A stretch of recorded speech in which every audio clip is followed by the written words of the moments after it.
Welcome to the show, Ranzel Merritt. You are a celebrated rhythm architect whose decades spanning career fuses jazz, funk, R&B, and spiritual music into emotionally powerful performances.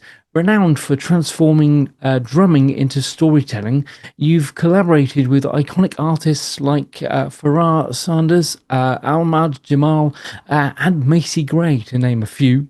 A key voice in the Afro-futurist jazz movement, you continue to evolve your work with Idris Ackamoor and The Pyramids, gracing major stages like SFJAZZ Center. You've got a leading project with the Time Out project, which is a heartfelt genre blending album shaped by years of exploration featuring your son's brother.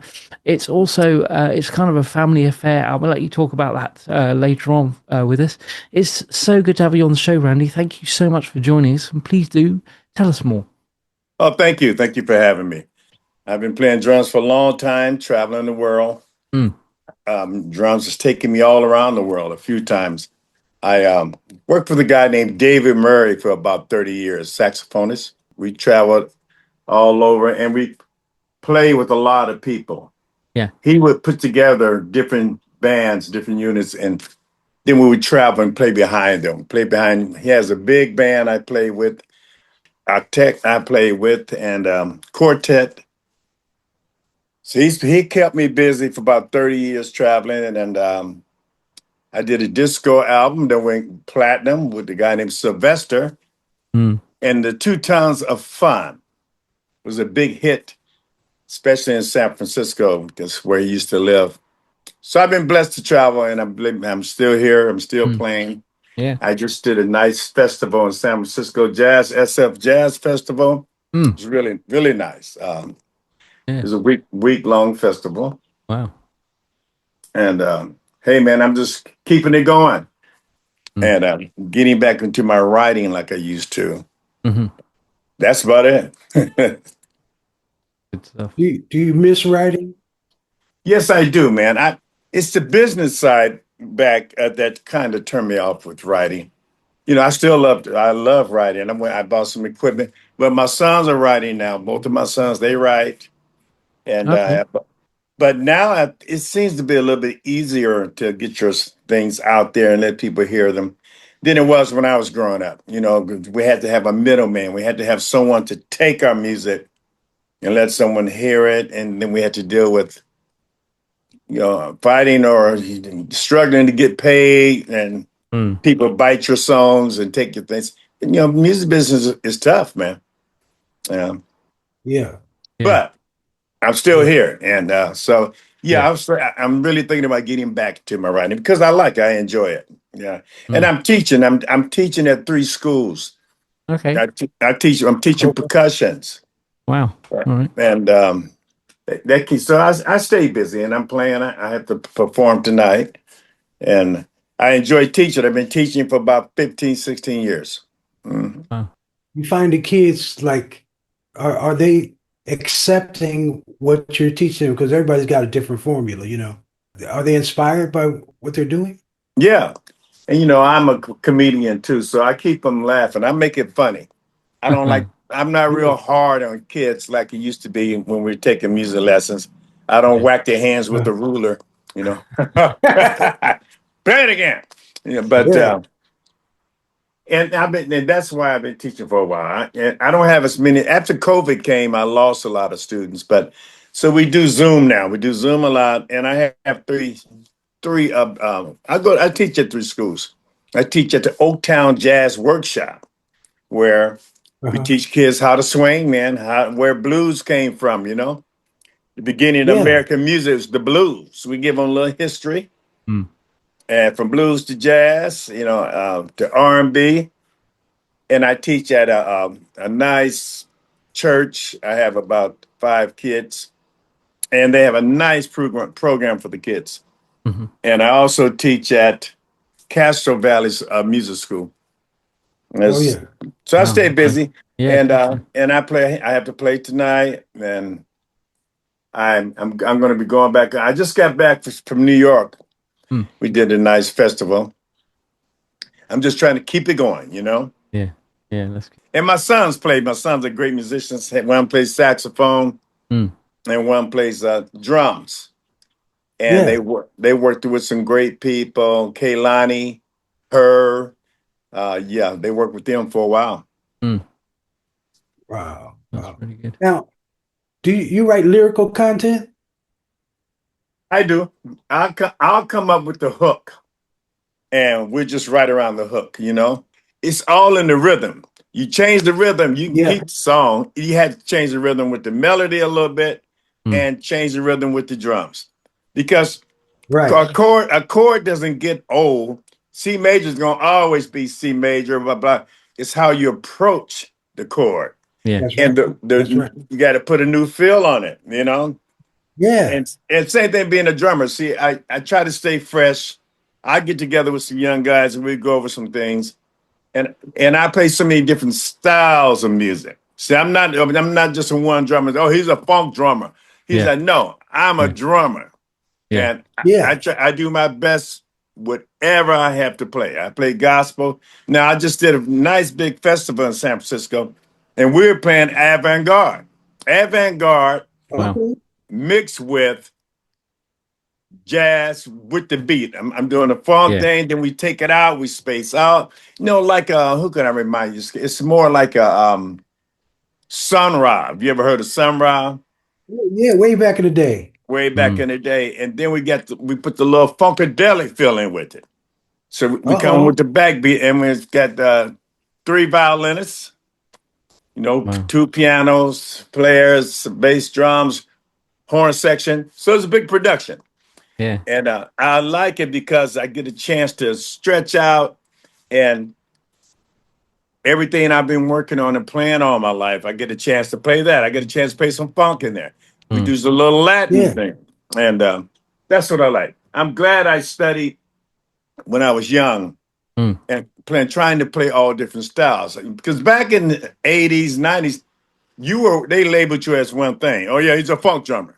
Yeah. He's a jazz drummer. Right. No, no, I studied them both.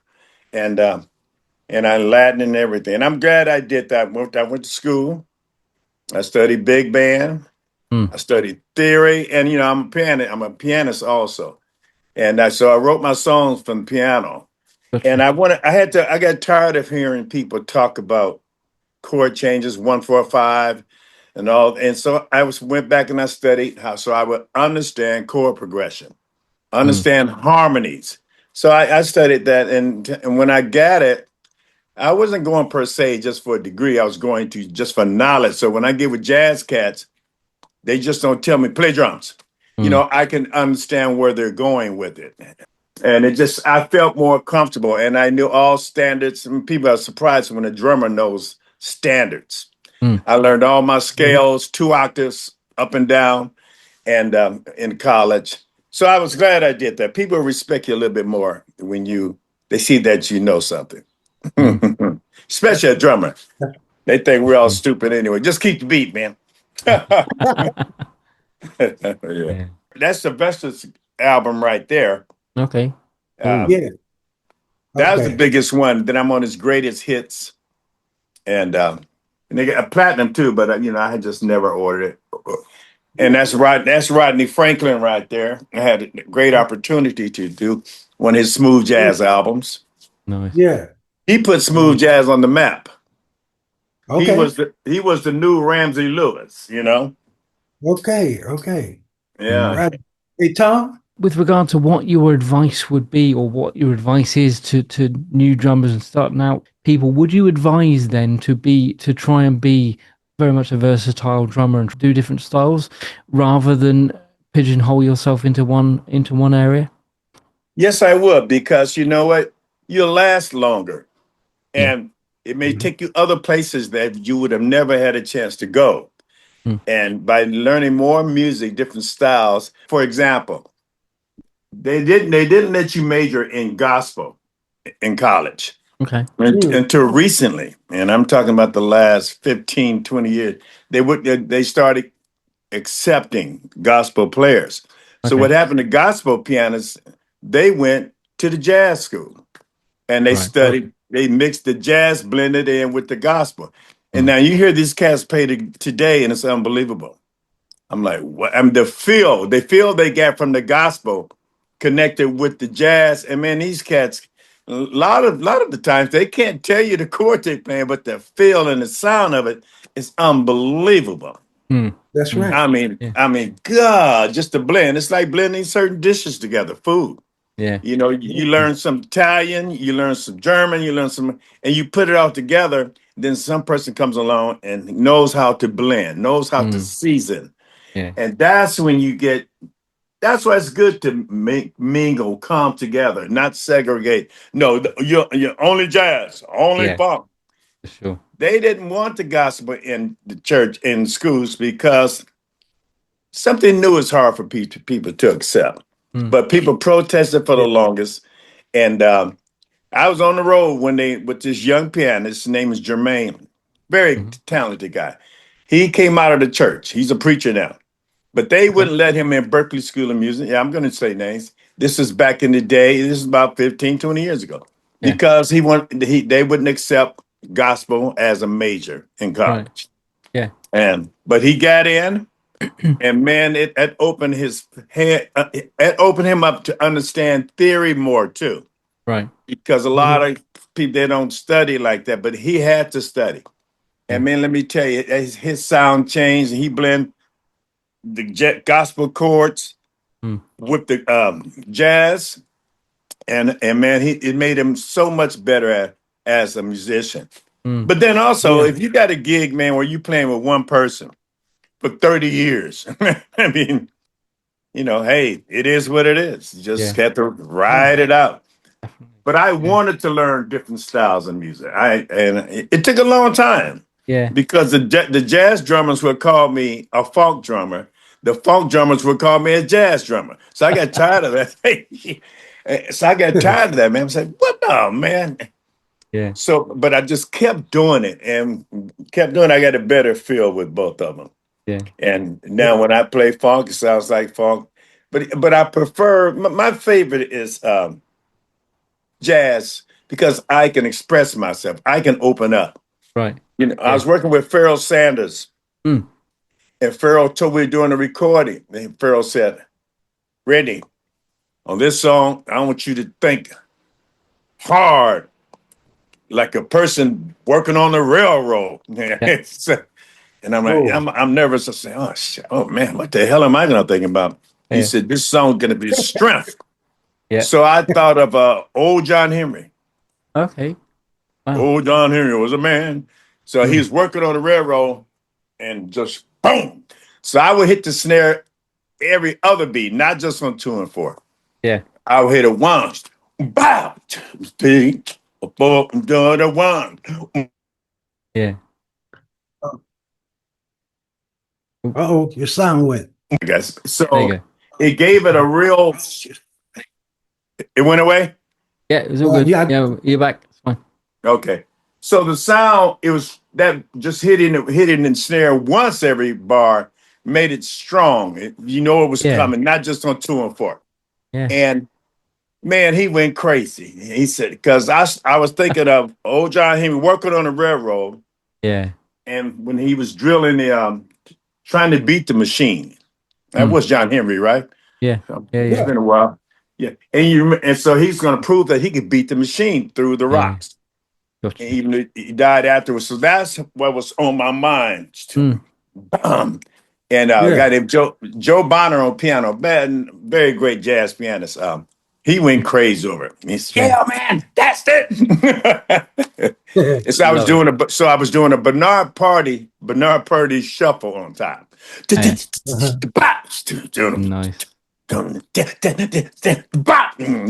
And that song was he won a Grammy off that album.